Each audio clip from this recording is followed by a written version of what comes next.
Bonjour, dans cette vidéo, nous allons voir plus en détail une petite astuce de négociation qui consiste à présenter à votre interlocuteur la mauvaise solution, ensuite la bonne.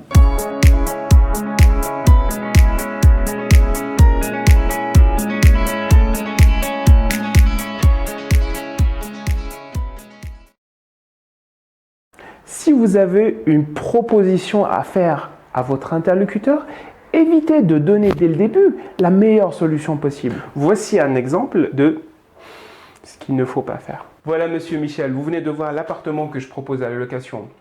Oui, c'est exactement celui que je cherche. Je vois que vos revenus ne sont malheureusement pas suffisants pour un loyer pareil.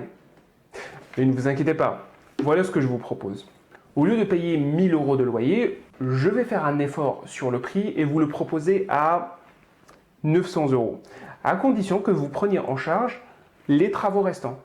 C'est votre domaine, n'est-ce pas? Disons 850 €.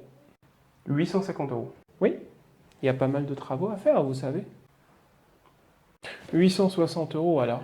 Chut alors, je me suis fait avoir. Comme je lui ai proposé la solution trop facilement, il l'a prise comme acquise et il essaie de négocier maintenant une remise supplémentaire. Arrangez-vous plutôt à lui présenter d'abord une solution qui ne lui soit pas totalement favorable, suivie d'une version améliorée de celle-ci, et ainsi de suite. Il va analyser ce qu'il gagne dans votre proposition améliorée par comparaison à sa version précédente, plutôt que de fonder son analyse sur ses propres idées.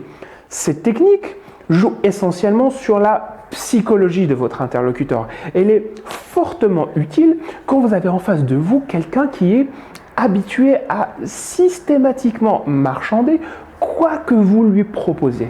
Pour bien appliquer cette technique, vous devez préparer en amont plusieurs scénarios de proposition qui lui soient de plus en plus favorables. Dans un premier temps, vous devez présenter à votre interlocuteur une proposition qui va dans son sens, mais qui ne répond pas à tous ses intérêts. Voilà, monsieur Michel, vous venez de voir l'appartement que je propose à la location. Oui, c'est exactement celui que je cherche. Oui, mais le loyer que je demande est de 1 000 € par mois. Et vous, selon vos fiches de paye, je vois que vous gagnez à peine le double. Oui. Vos revenus ne sont malheureusement pas suffisants pour un loyer pareil. Mais voilà ce que je vous propose. Je vous loue l'appartement sans prendre en compte vos revenus, sans être trop regardant dessus.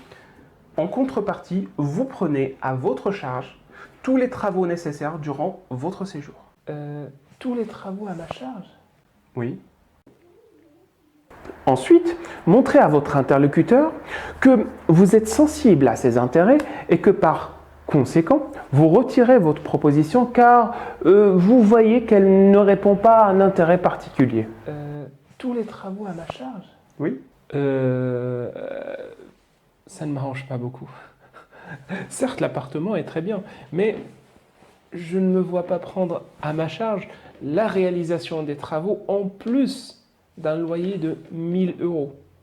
Ah oui, ça va vous faire trop. Exactement. Je vois que ce n'est pas la bonne solution pour vous. Vous risquez d'être rapidement dépassé par les travaux potentiels à faire. Bon, je retire donc cette proposition qui ne vous convient pas. Et je vais la remplacer par la proposition suivante. Et présenter tout de suite après une nouvelle proposition améliorée et souligner comment celle-ci répond mieux à ses intérêts. Bon, voilà ce qu'on va faire. Vous prenez à votre charge la réalisation des travaux et en contrepartie, je vais faire un effort sur le montant du loyer. Un effort sur le montant du loyer? Au lieu de 1 000 €, vous ne paierez que 900 €. J'en aurai pour presque 2 000 € de travaux. Ce n'est pas rien quand même. Oui, mais vous profiteriez d'un très bel appartement. Et en payant 900 € au lieu de 1 000 €, ça vous fera une économie de 1 200 € sur une année. Comme ça, moi je suis tranquille au niveau des travaux et vous avez un loyer modéré et vous récupérez en moins de 2 ans de loyer votre mise de départ. Si vous appliquez correctement cette technique, votre interlocuteur se montrera de plus en plus coopératif avec vous, car de son point de vue, le fait que vous ayez accepté de revoir votre position sans rien demander en échange démontre votre bonne foi et votre bonne volonté, ce qui l'incitera probablement à vous faire confiance et à se montrer lui-même de bonne foi. Ensuite, le fait de présenter la deuxième proposition, ou la troisième ou la quatrième, comme un effort de votre part pour répondre à l'intérêt de votre interlocuteur, la rendra plus difficile à rejeter. Et admettons que votre interlocuteur n'y soit pas entièrement d'accord. Il est très probable qu'il cherche à négocier le détail de la proposition plutôt que de la rejeter en bloc. Au lieu de 1 000 €, vous ne paierez que 900 €. D'accord, ok.